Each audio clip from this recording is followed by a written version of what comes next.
Hello everyone and welcome to the Crayola challenge. Here's the image I'm going to be drawing, and I use crayons, which I hate with a passion. I used markers and I used fine tip markers. Can't really see that, but I pointed out. And I used color pencils. Yay! Okay, so and all of this cost me about $12. Anyway, you all asked me, I did a poll like a couple videos back and asking what challenge you all wanted me to do next, and even though only like 5 people voted, the winner was the Crayola challenge. So I did it and I actually really enjoyed doing this. And my subject for it was, and this is gonna sound silly, an albino hippie vampire. Okay. I even formulated a whole story in my head describing it. But starting out, I used colored pencils for her skin because I wanted her, of course, to be very pale because she's albino and she's a vampire. And some of y'all like, wait, aren't vampires technically albino? Well, yes, they are.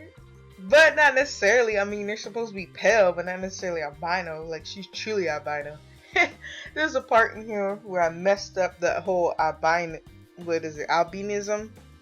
sense that she had, which is coming like pretty soon when I start doing her hair.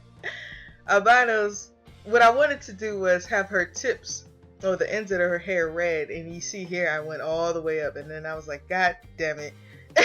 But it was too late to turn back then. And I basically did the whole dang head red, and I said, whatever. I mean, at least it looks cool, you know?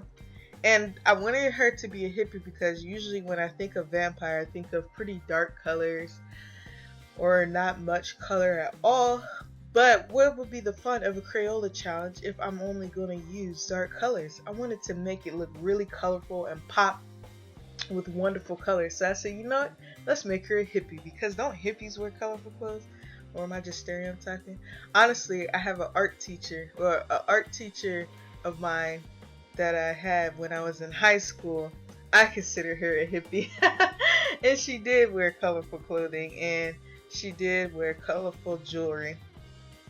And yeah, so I was channeling that a little bit. And I really like this challenge. I hate using crayons, but I use it for certain areas just to get texture. Like on her hat, I wanted the texture of a straw hat in a way, so I use the crayon because it gives you that straw look to it, if that makes any sense. And for areas where I want it to be a smooth transition, like her hair, I used the markers, and it all looked pretty good when I was done, and I was very excited about the final product. I was expecting it to look worse than it did, honestly. But it was actually really easy using the markers, and the color pencils. It's crazy because when I was sharpening the color pencils in my pencil sharpener, I felt like I had to fight the pencil just for the damn thing to sharpen. I was like, what's going on here? I don't know what kind of wood they use for the pencil, but whatever. It just was not trying to sharpen. And I did have moments where the color pencil wasn't sharp enough and it would break, and I would start cussing, and all of that was edited out, of course. And the audio, the true audio, was kind of funny for this video. I'm not even gonna lie to y'all. It was hilarious, but y'all aren't gonna hear that. You're gonna hear my voiceover because that's what y'all need to hear.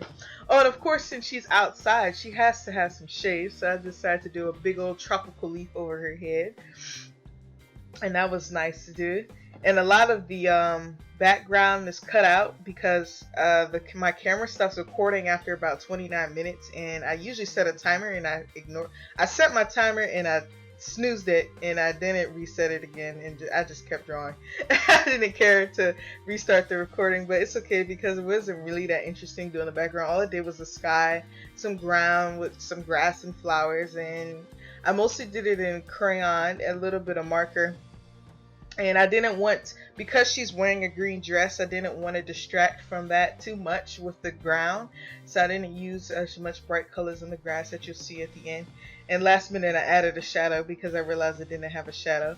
And I cheated a little bit, adding some white highlights with my jelly roll. But anyway, I hope you guys enjoyed this video. Let me know in the comments below. Make sure you like and subscribe if you haven't, and I'll see you next time for another video.